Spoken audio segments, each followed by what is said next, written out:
I've been using pets since they were in beta, and man, did I think they when I first used them.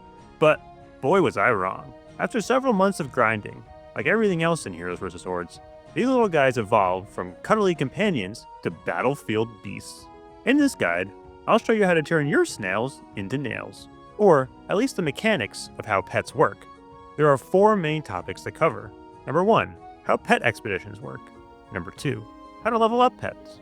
Number 3, how to choose which pets to level. And number 4, how to maximize your pet's damage on the battlefield. Your goal through all of this is to create the strongest set of pets to help you on the battlefield and rake in expedition rewards.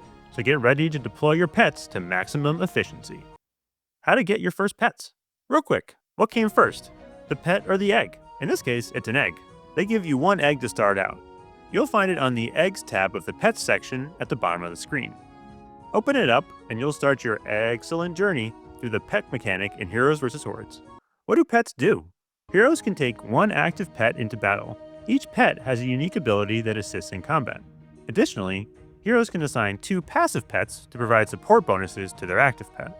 Pets can also be sent on expeditions, which yield essential resources based on the pet's power level and expedition type. Put simply, pets come with you on the battlefield to deal damage, and you make them stronger through expeditions. So let's start our explainer on the expedition side. Expeditions are the source of pet-related resources. You send pets on expeditions to receive rewards to help increase the power level of your pets, along with typical hero-based rewards like dust and gold.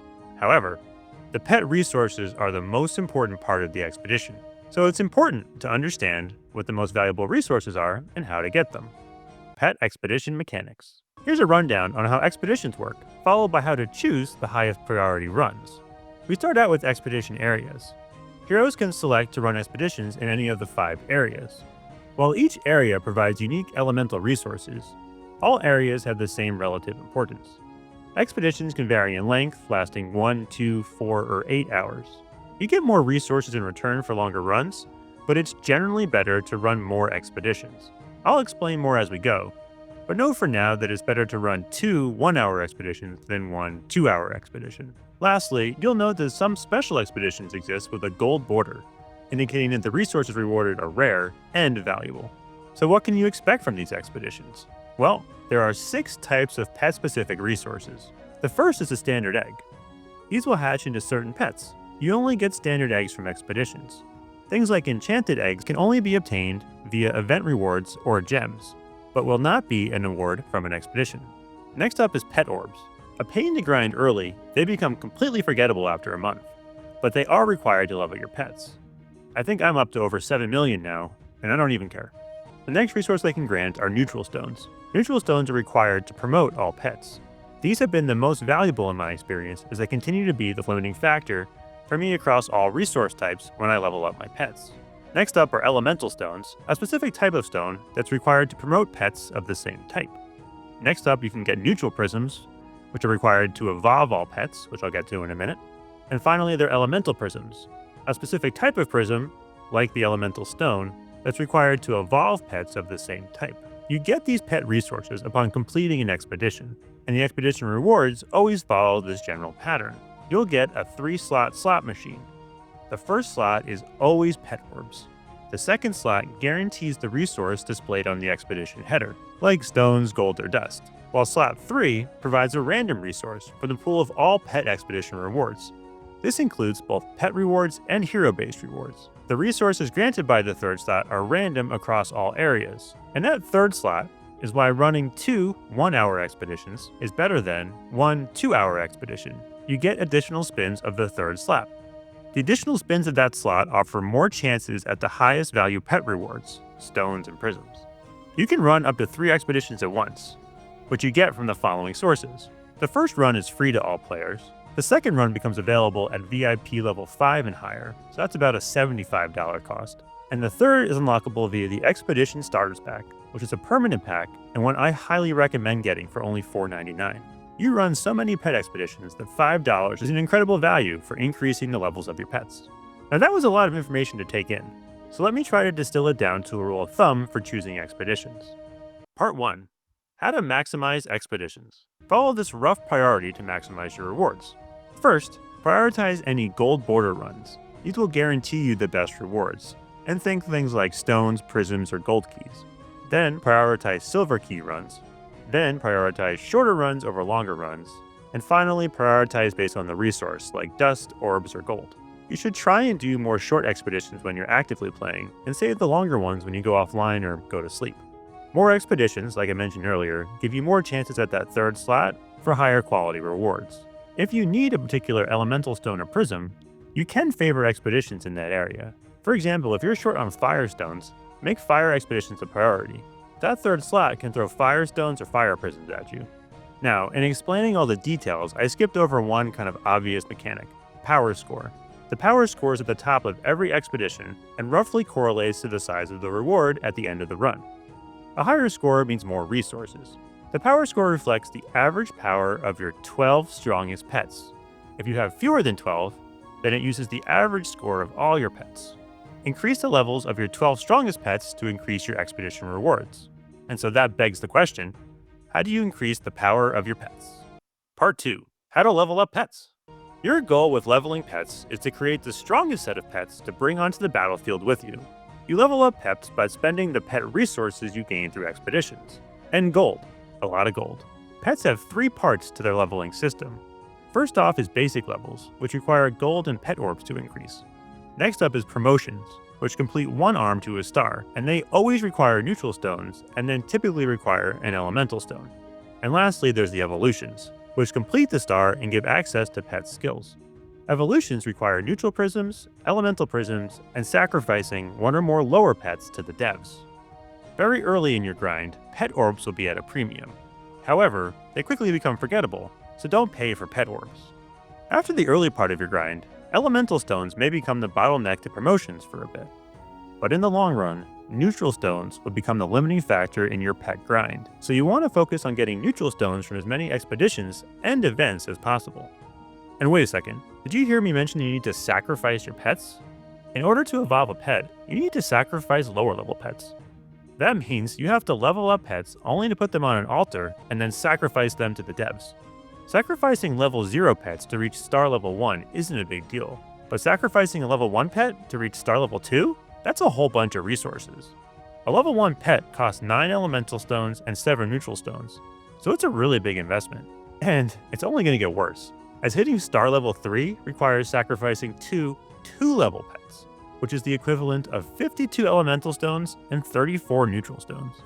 And that crazy increase in resources is why I think the Pet Starter Expedition Pack for only $5 is totally worth it. It's also why I like to get star biscuits from events. They count as a 1-star pet, or the equivalent of 7 neutral stones and 9 elemental stones, which is typically a decent deal from the event store. But because it's so expensive to move up levels, it's important to understand which pets to put resources into. Which brings us back to the concept of 12 strong pets. You want to balance leveling up 12 strong pets to optimize your expedition returns, but also focus on free pets to bring with you onto the battlefield. And just to repeat for emphasis, because this is the last time I'm going to mention it, your pet expedition rewards increase based on the power level of your 12 strongest pets. So you want to manage the trade-off between having 12 strong pets and sacrificing them to the devs in order to level up your main pet. So, part 3. How do you choose which pets to level? You have to prioritize a certain set of pets to level. In my experience, you should try to focus on 3 pets early in the grind: a main pet and 2 passive pets. Your main pet is the pet that comes with you onto the battlefield. They follow you around, do damage, and offer fancier ultimates at higher star levels. Your main pet, for the most part of the game, will be the highest rarity pet you hatch from eggs. For me, it was Pyrocrankin for a long time, until I finally hatched a Hydro Basilisk after about 300 eggs.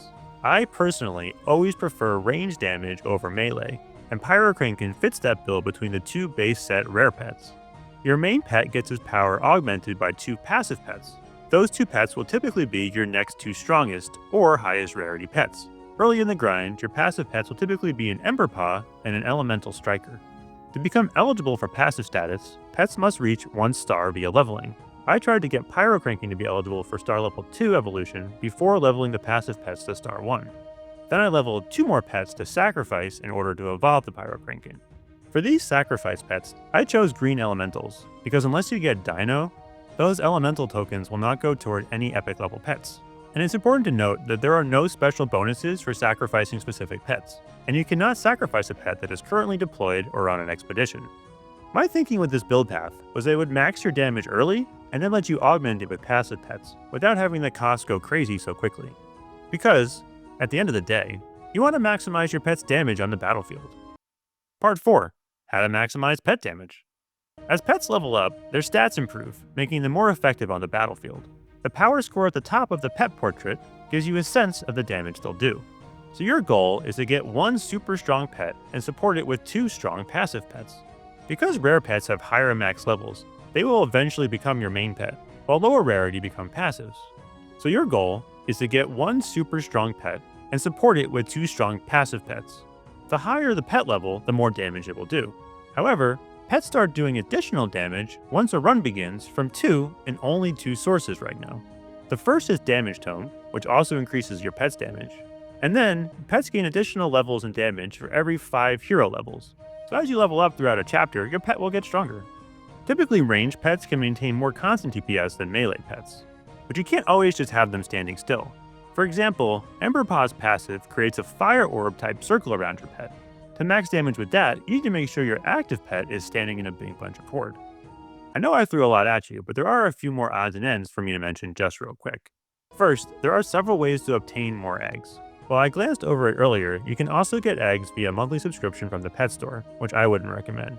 You'll also find them in Expedition as a 2nd slot or 3rd slot reward. This is typically how you'll get the most basic eggs. Finally, they appear as a reward in events and token shops. Although I wouldn't spend events or tokens on basic eggs, I would spend them on enchanted eggs. Enchanted eggs are not available for expeditions, but you can get them from events or pay gems for them. I think of enchanted eggs as a long-term investment across many events as a way to guarantee epic pets. If you're really dedicated, that's the best way to get your first legendary dino, which has an expected value of being pulled after 88 enchanted eggs, according to Mario VX. And there are 2 parts of the expedition I didn't really mention, and they have to do with the expedition power-ups. There are 2 types of mini power-ups for expeditions: rerolls and time skips. You get one of each about every 12 hours from the shop. Rerolls will shuffle all the expeditions with new resources and lengths. Use it if you don't get any of the higher priority expeditions. Time skips let you shorten the length of an expedition, and you can apply multiple to one expedition to rush through it. For example, you could skip all 4 hours of a 4-hour expedition. However, I personally would not recommend spending real money or gems on either of these 2 power-ups. Pet leveling is too much of a multi-month grind to ever have one run make that much of a difference. And that's it, my whole primer on pets. So let me know in the comments if you have any questions. I'm Coles, a high-level HvH player. Please like the content if you like it, and subscribe. And remember, always do your adventures!